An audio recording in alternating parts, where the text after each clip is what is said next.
Hey everyone, I thought I'd talk about our job out here on the Mary. There's some interesting diggings there.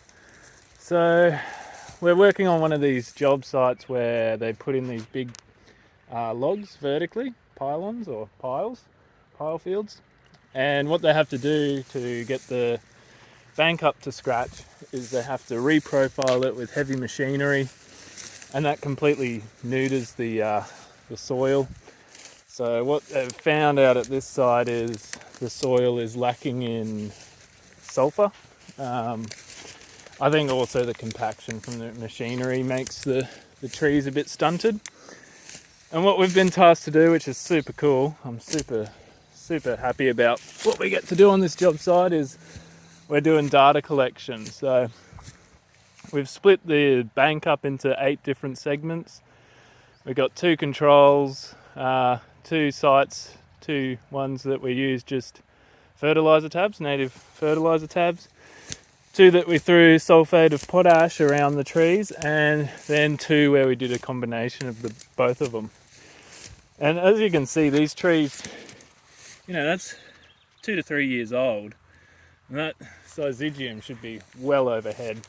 You can see they've been massively stunted. You can see them up there on the bank, they're looking great.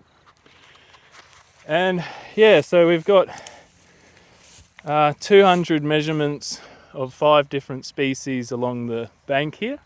The Lomandra hystrix, Lophosamon convertus, Syzygium australe, Grevillea robusta, and Melaleuca viminalis.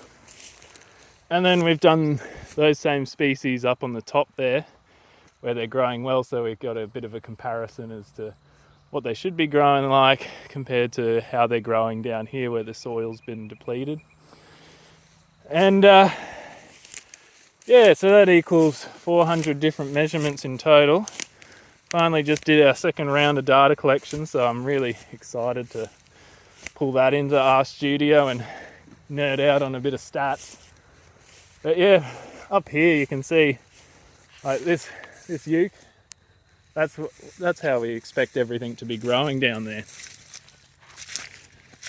And it's just amazing how that soil disturbance changes the whole system.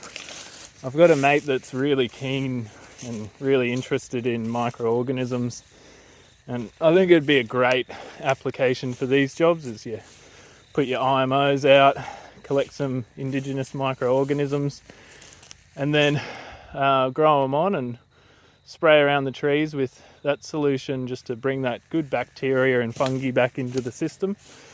As everyone knows, it's super important for root systems of trees.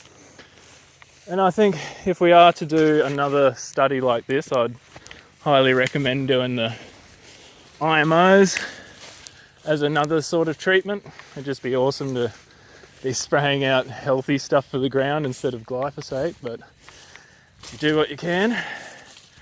So yeah, that's the job site, and me leaving 4:30 on a Sunday. Oh, this is quite interesting actually. So you can see here these camphor laurels are in just a perfect line. And it seems like, oh yeah, someone's come along and they've just planted camphor laurels in a nice line all the way down.